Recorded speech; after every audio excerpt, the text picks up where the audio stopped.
Welcome to A Case for America. This is Austin Hepworth here along with Michael Hepworth. And we are looking at talking about the 8th Amendment today. In A Case for America, we love to talk about the balance that law and morality plays in creating a state of freedom. And we believe that America has been very good over the years of trying to strike a balance. There has, of course, been deviations from that. When we say a balance, a proper balance of law and morality. But we currently feel that we are sliding a lot too much into the law side. And we are specifically making a case that some law is necessary, but that as Americans, we need to step up and be moral as well with the things that we do. So we've been going through the different amendments in the Constitution, talking about governmental checks and balances as part of this balance process. And today, looking at the 8th Amendment, this is actually one that mostly concerns government. There's not as much individual morality associated with things taking place with the 8th Amendment, because the 8th Amendment is a check on the government's power to incarcerate or punish people. The 8th Amendment specifically says that excessive bail shall not be required, nor excessive fines imposed, nor cruel and unusual punishments inflicted. And so the government can't just come out and say, we really don't like you. We'll just take care of everything you own. Essentially, there has to be, obviously, we've talked about due process. There has to be some laws and procedures in place. But they also can't come in and whip people or torture people as part of a criminal process. Those would likely be considered cruel and unusual. And so, but in looking at this, it's interesting to see some of the things that have happened or that are happening, some of the trends. And with Bell, for example, the prison population has been changing quite a bit in America. One article claims that over the last 35 years, the prison and jail population has soared from approximately 360,000, it says, to over 2.3 million people. And some people argue that one of the reasons for this is because of higher bails being set. And Michael, I think you might have a little bit more on that. Yeah, just a few more of those numbers. On any given day, they're looking at some 2/3 of America's jail population is people detained pre-trial. So people sitting in jail who have not gone to trial yet, have yet to be determined guilt or innocence. 2/3 of people in jail are those individuals. There's numbers around, they talk about releases. So when somebody has a charge against them, a judge can decide if they're going to be able to await their trial, in their home, in the community, or if they need to be held. And we can maybe talk about maybe some of the conditions of that. But they talk about releases with a bail, meaning a financial release. If you meet bail, then you can go and sit at home and wait for your trial.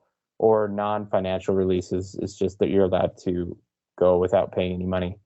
And the percentage of those continue to change. It used to be more likely to have a non-financial release, but since this article is really talking 1990s to into the 2000s,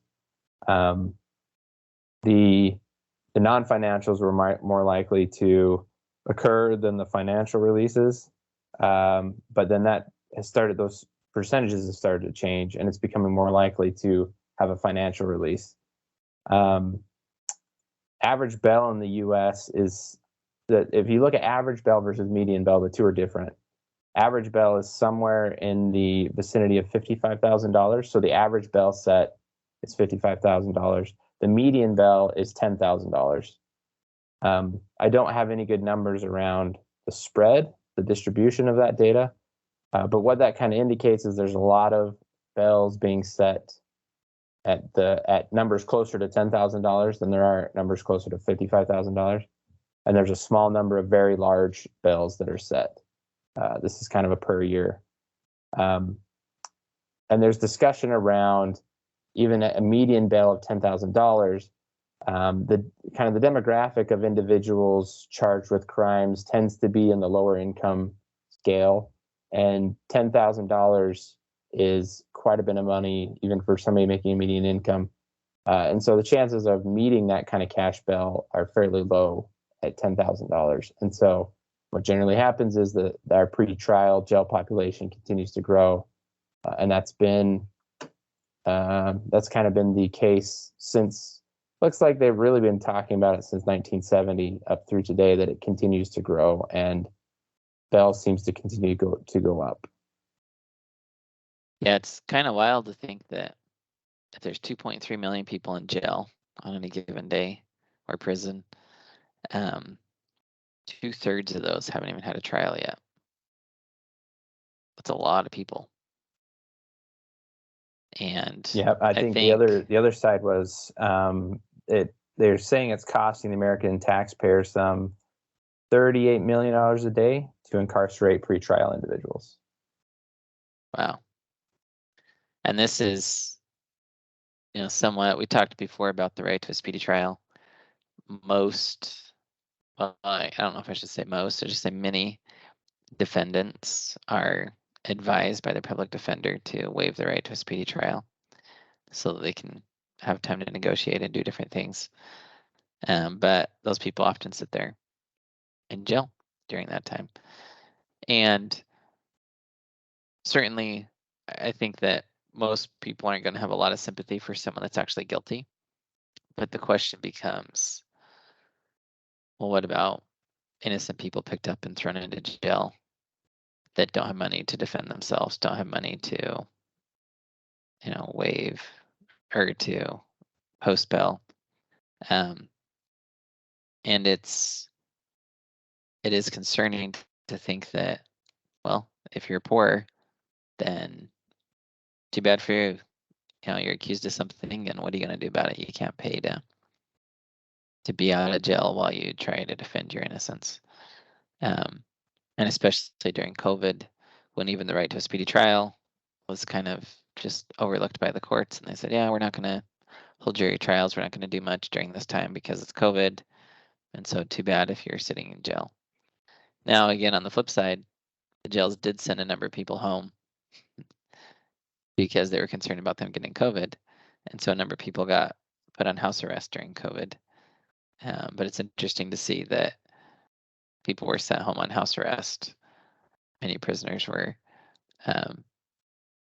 while people potentially sitting in jail that didn't get to go home could be there and not have a trial yet because they were waiting on that. So kind of unique how that played out. But the bail side of things is there to try and strike a balance, a check and balance, to say, hey, government, what are the charges? What's the severity of them? Is it right for this person to be in jail prior to having a trial? And certainly there are some situations where someone's in extreme danger.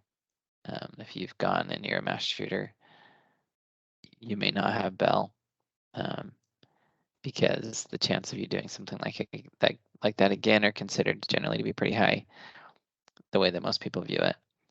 But most things that we're talking about are more minor in nature with the government. And so one of the things to bring up with this when we talk about the kind of the need for government to have some checks and balance with it is something called civil asset forfeiture. Because we often think that, again, criminals are the one that these rules are protecting, but these rules are really supposed to help protect innocent people too. The Eighth Amendment forbids excessive fines. And what's come to be in America is that in many states, most states across America, if the government felt that some property was involved in a crime, they were allowed to seize the property and then never give it back to the owner or pay the owner for it, even if no criminal charges were filed or no one is ever found guilty of anything. So a couple stories, there's quite a few. You can look online at civil asset forfeiture to know more about these, but there's one, a guy in North Carolina. Sorry, let's see here. Sorry, Alabama, a guy in Alabama, Frank Ranelli, June 2010. He owns a computer repair shop. He's run this business for more than 20 years. And the police show up to his place one day and say, hey, we have a tip that you have received stolen goods. And so we're going to confiscate all 130 computers you have. Some of his were for sale, so they were inventory to sell. Other computers were undergoing repairs for customers, and they didn't even belong to Frank. He's just there repairing them, needs to give them back to people, and the government takes all the computers. They were acting on a tip again that he'd received stolen goods.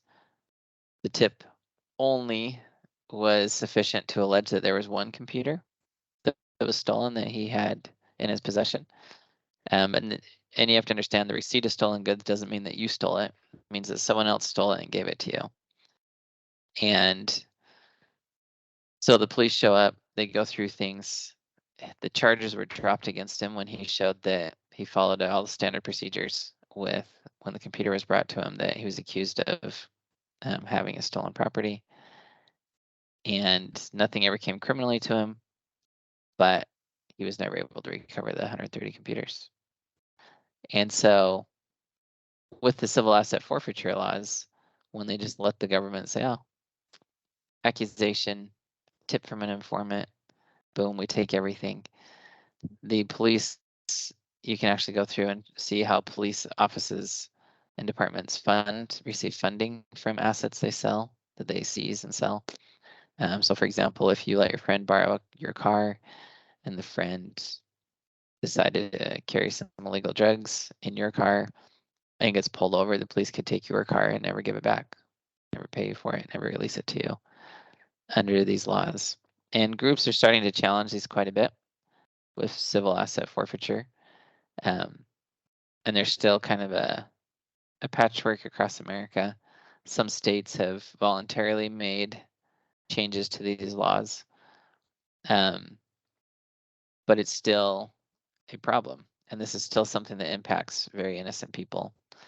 And that, to a lot of people, violate the Eighth Amendment's prohibition on excessive fines. Because if you think about it, let's say that you miss a tax filing, well, or you're a couple days late. That's pretty common. What if the government came out and said it's $1 million per day that you're late? You're not a criminal. You just law imposed on you an obligation. Have to do something, and $1 million a day. That, I imagine, would get struck down as an excessive fine, but it's an example of the need to put checks and balances on the government. And speaking about that, the federal government passed a new law a couple years ago called the Corporate Transparency Act.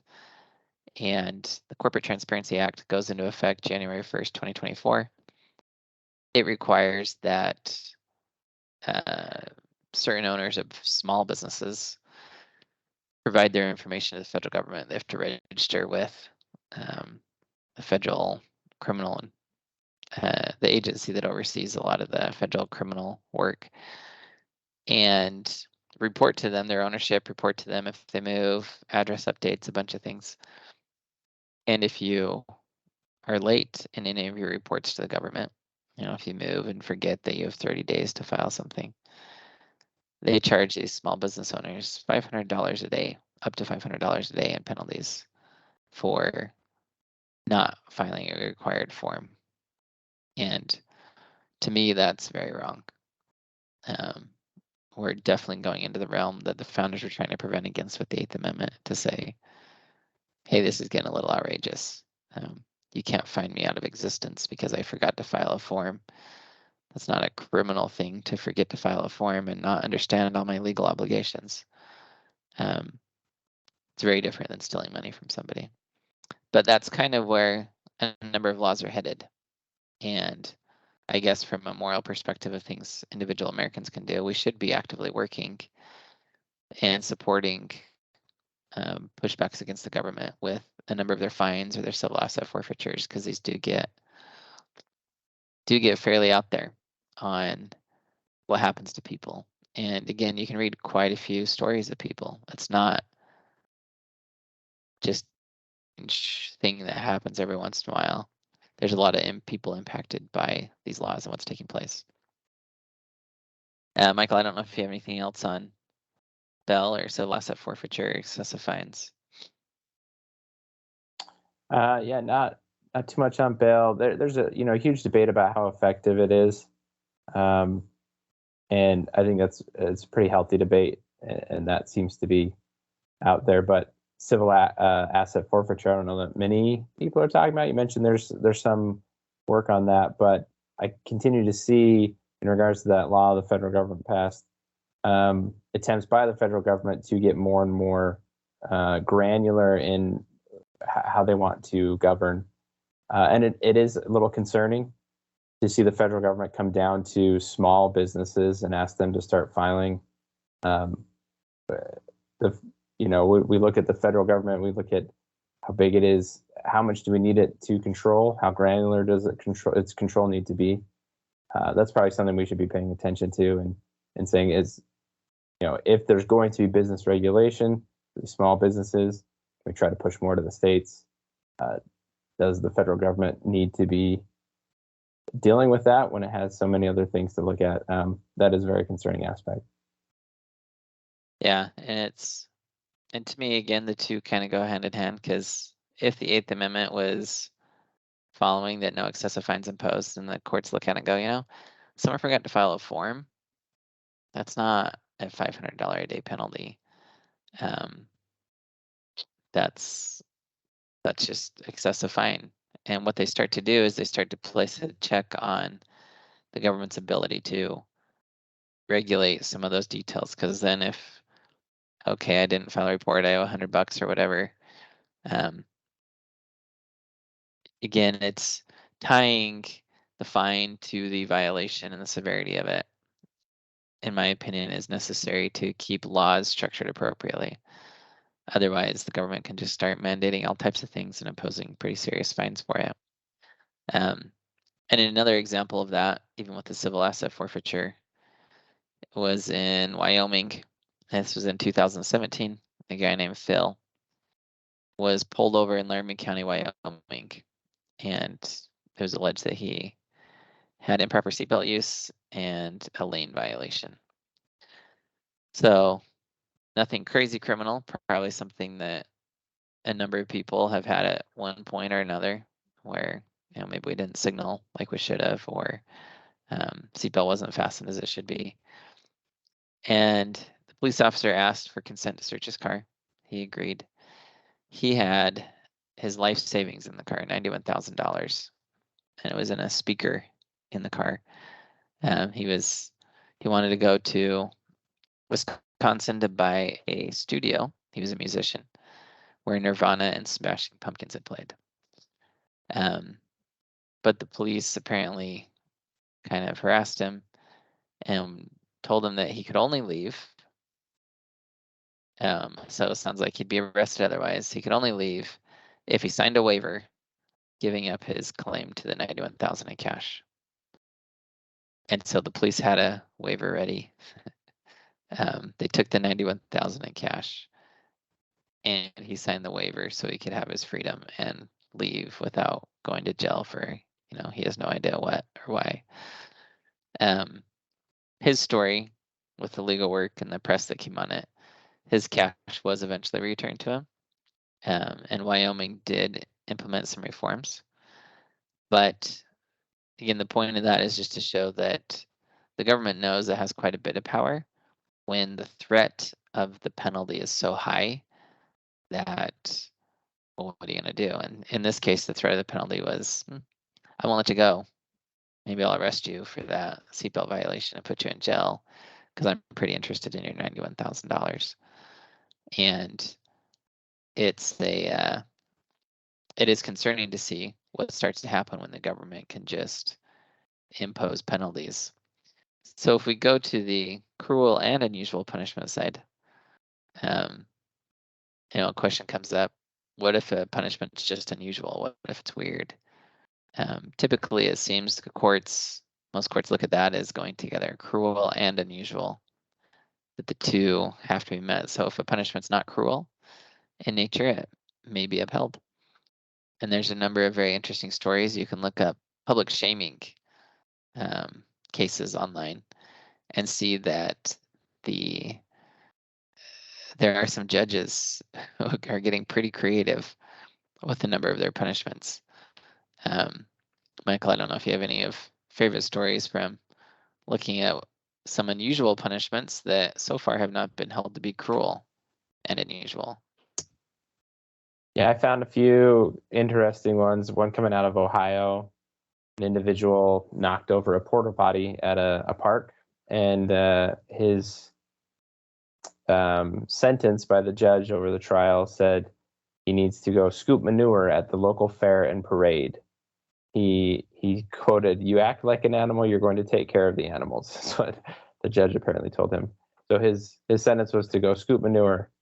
Another interesting one was out of also, I think this is the same judge out of Ohio. Yep. In 2015, there was a woman who refused to pay her cab driver after he took her on a 30-mile trip. So the judge gave her a choice between 30 days in jail or walking 30 miles, and she decided to take the hike. She walked instead of spending 30 days in jail. And then maybe this close out on this last one. This one was kind of funny. In Texas, 2015, a defendant got into a fight with his girlfriend's ex-boyfriend. So the judge told him he had two choices. He either needed to marry the girlfriend or spend 15 days locked up. And the man opted to get married. Another part of his sentence was to get counseling and apparently write Bible verses. But get married or go to jail for 15 days. And he decided to get married. Yeah, that'd be quite the story. So how'd you two decide to get married? It was either judge, that or go to jail. Yeah, judge ordered it. Yeah, those are some good examples. And these aren't ones from a long time ago. These are 2000s. Yep. The stories. One of them, there's a judge that sees a lot of shoplifters, and so he says that he likes to require these shoplifters to carry signs in front of the courthouse or the stores that they've stolen from. And a lawyer who has defended many shoplifting defendants before this judge said that his clients, quote, cringe when offered the judge's option to carry a sign. And then the defense lawyer says they hate it. They would rather jump off a cliff than carry the sign. They would pay more money. They would swim the English Channel. We don't like it, but what he does is legal. And so the question is, do these, they call it public shame again, if you have to carry a sign or you have to do different things. And so the sign may say, I stole from the store, or I can't be trusted. One of the signs a lady had to do was she had driven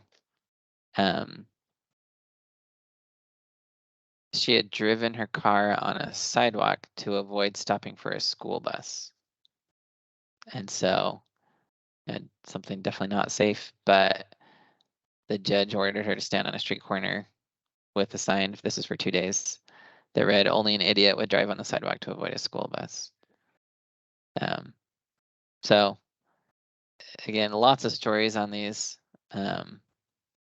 but it is interesting to see that some judges are starting to look for ways or options that aren't just jail.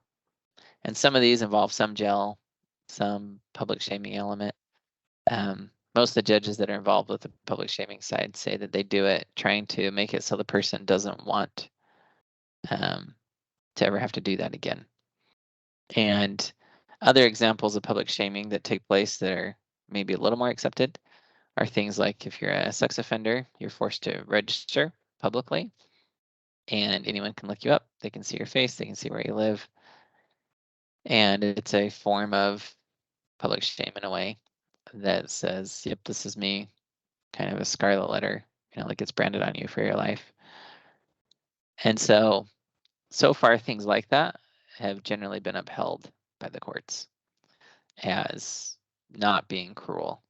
They may be a little unusual, but because it's not cruel and unusual, the courts have allowed most of these to proceed. And again, a lot of these are coming from judges themselves. But there are situations that are considered cruel and unusual that have come up. And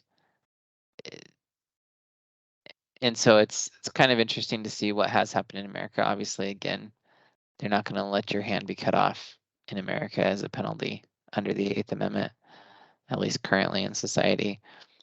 We currently, in many states, still allow the death penalty, but there are certain forms of being put to death that have been determined to be cruel and unusual.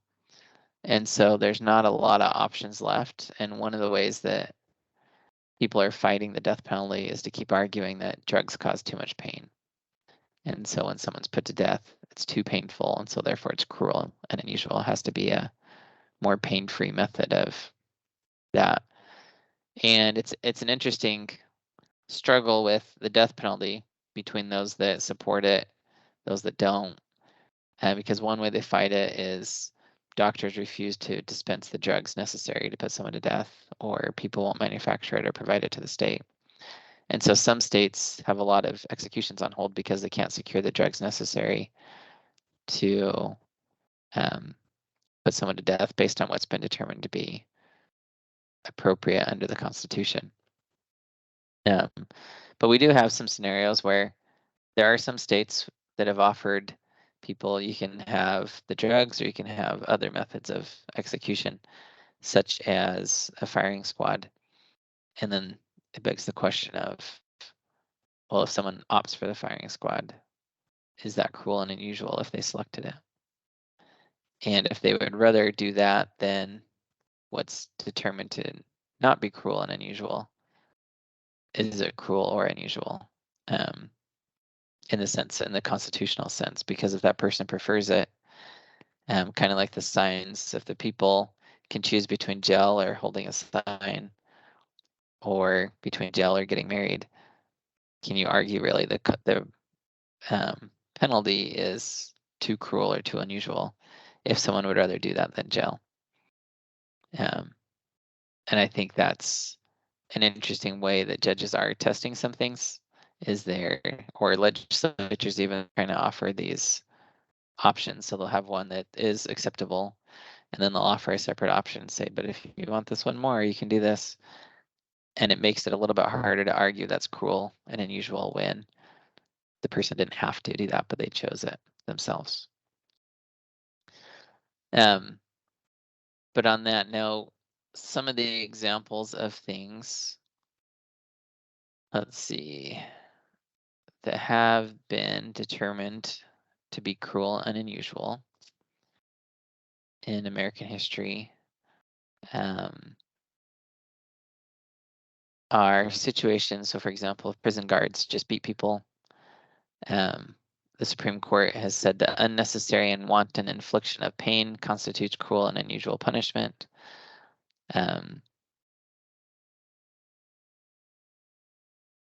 And obviously, they did come back and say, well, if you're working to restore discipline in a jail, and you have to, punch someone or tackle someone or hurt someone to get a fight to stop, that's not unconstitutional, they say. But if they're just beating someone in jail, and those types of things happened. There's a case in 2002 that determined cruel and unusual punishment when a prisoner was handcuffed to a hitching post for 7 hours, taunted, and denied bathroom breaks. And apparently there had been some kind of fight or disorder during this time. And the Supreme Court said that the treatment exceeded what was necessary to restore order.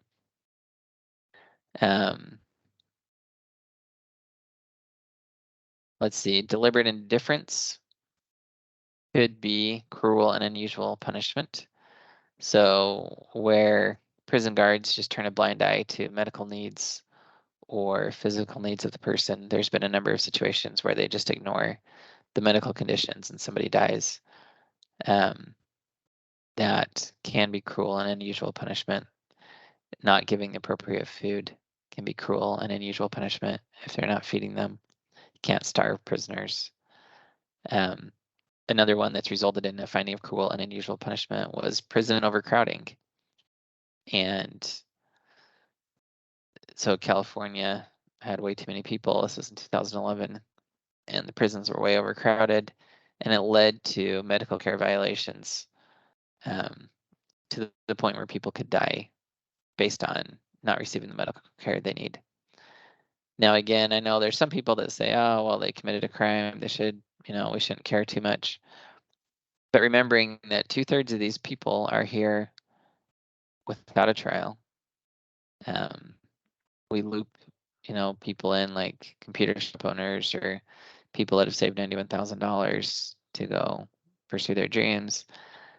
And not everyone there has done anything crazy bad. Our laws have become fairly far-reaching, and there's a lot that takes place, and a lot of people that get looped into these things. And some of it's drug use. Some of it's, I don't know, minor theft or something. But again, generally, if you understood the crime, I think most people would agree it's not something you should die for. And some people say, well, don't do it at all then, don't go to prison. But again, one of the checks and balances is, well, just because something happened or a law was broken doesn't mean the government should be able to just let you die as a result. And so one other issue with prisons that comes up, and I don't think it's been fully addressed, but in prison, especially in male prison, there's an extreme issue of prisoners being raped by other prisoners or being forced into different sexual assault type scenarios. And it's fairly disturbing to go through and see the actual accounts of what takes place and what the guards allow to take place, because a lot of the guards don't care a lot for the prisoners and don't do much to protect them from these types of things. And so there are situations where gangs will, control weaker people or whatever and use them and abuse them however they want in locker rooms or wherever they come in contact with themselves, different things. And it's something where you can be sentenced to jail for, a fairly minor thing, but then end up being raped and abused by other prisoners with the guards doing nothing. And that's one that America still has barely started to touch. It's not really a lot going on there. But it's one to me that prison doesn't mean that those types of things should happen. And I think it's something that, as citizens, it's an area that we can step into to say, hey, government, there's potentially a little bit more that should be done here, or a lot more that should be done, because, again, just remembering, while most of us sit there and think, I won't go to jail. Well, what if you are in working on a computer because you're a computer repairman and the government comes in and says, oh, it's stolen, you're arrested, and you can't afford bail, and you're sitting there trying to prove your innocence? These are situations that happen to millions of Americans. We're talking 2/3 of that 2.3 million are there pretrial. Now, again, some are guilty, maybe many of them. But we have to remember it's an important check and balance that we're not just arguing for criminal rights, we're arguing for rights of all Americans, to say, if our government's going to stay in proper check, there has to be limits on what they can do to people and the conditions they can put people into. And if we don't advocate for those conditions and those limits, we could find ourselves swept up by what starts to happen with police or government or other officials that are pursuing various means or ends that they have in mind. I think there's two interesting kind of ways or topics here. One of them is, what is the purpose of incarceration or punishment? Some people look at it as justice. We need to punish somebody who's done something wrong. Some people look at it as a method to try to help somebody overcome a problem they've had. Other people look at it as, individuals need to make up for what they've done wrong. There's kind of a couple of different ways to look at it. And I think depending on how you view it probably depends on how you feel individuals who have been incarcerated should be treated. If you're under the thought that, well, if you've done something wrong, you should be punished, you're probably much more likely to not care maybe as much about what happens to an individual who is incarcerated. So how you view justice is probably going to change how you view what kind of punishment should be allowed. The second side of this is definition of cruel and unusual. You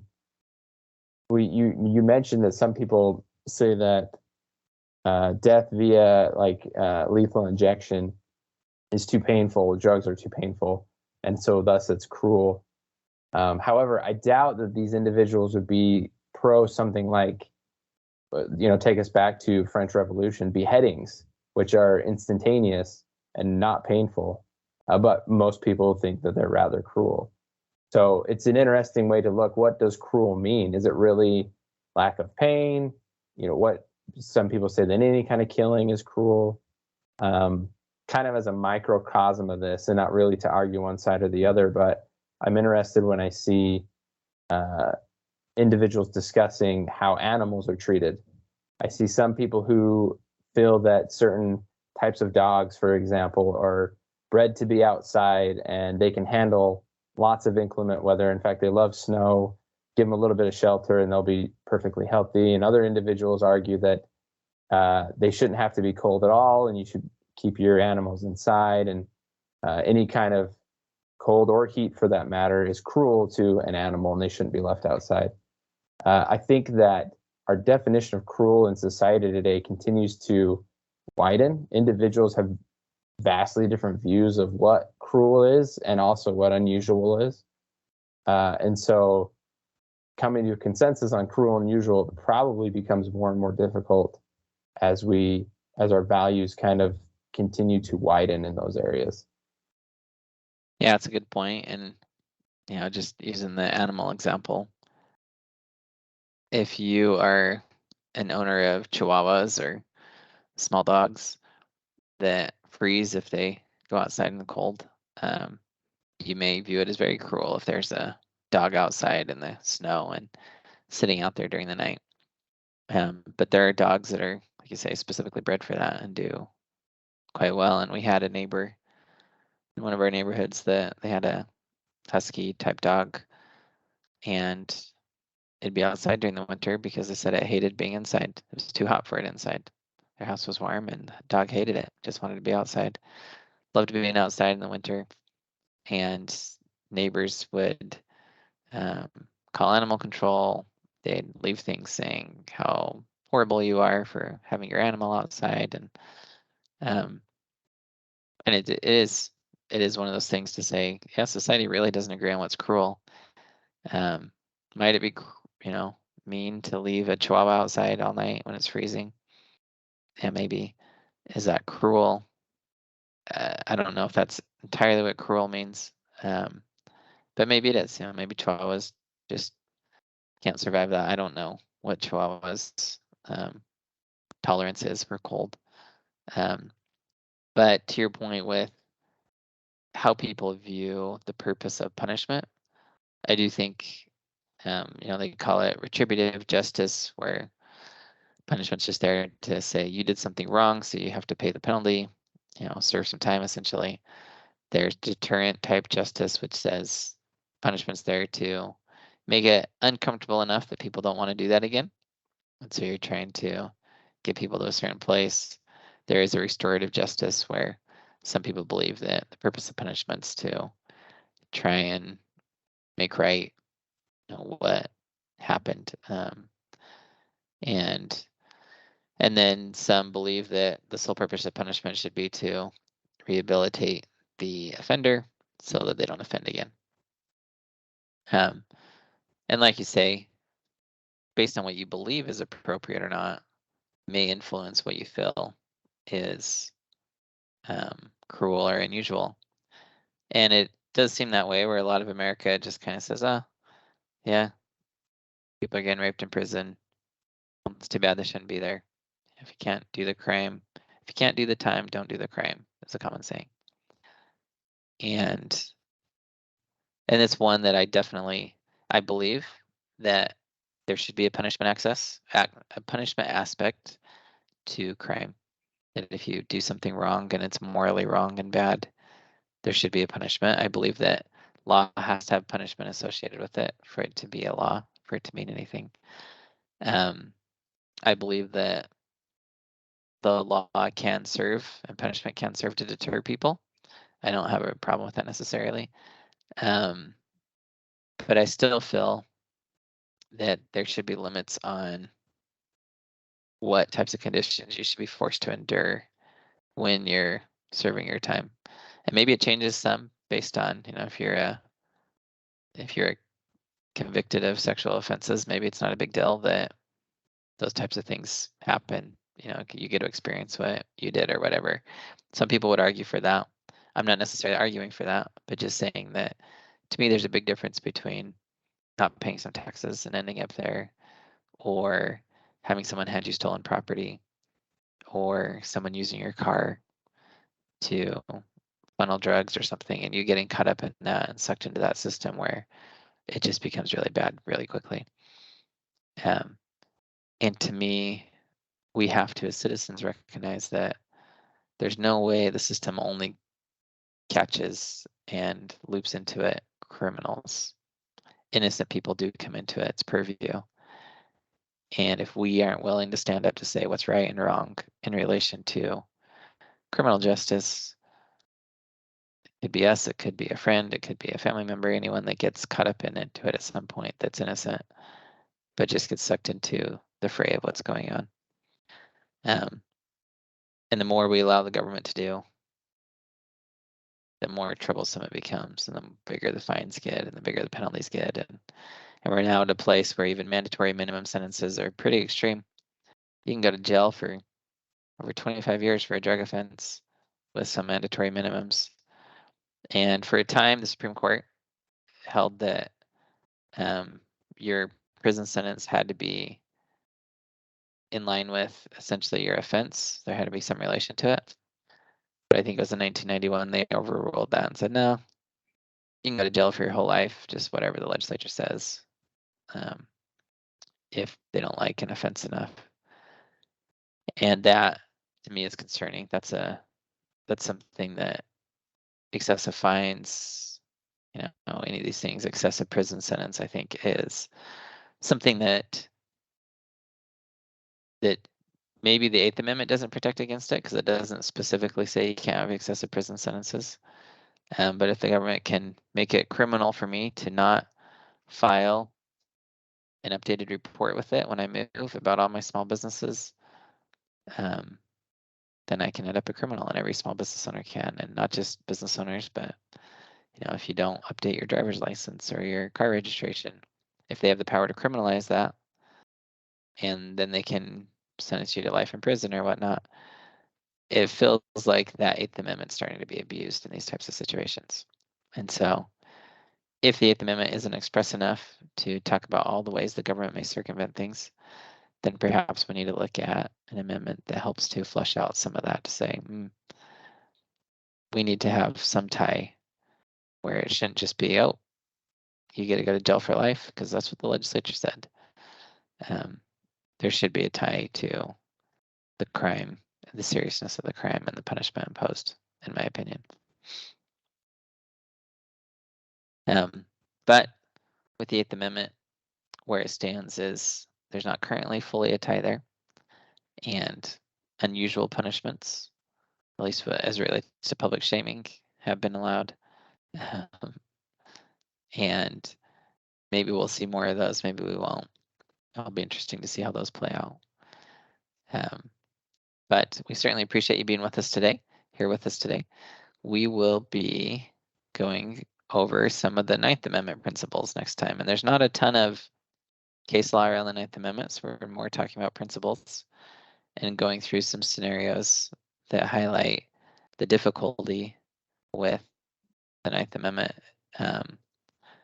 because it is a very difficult amendment to try and sort through and figure out as it relates to what it's talking about.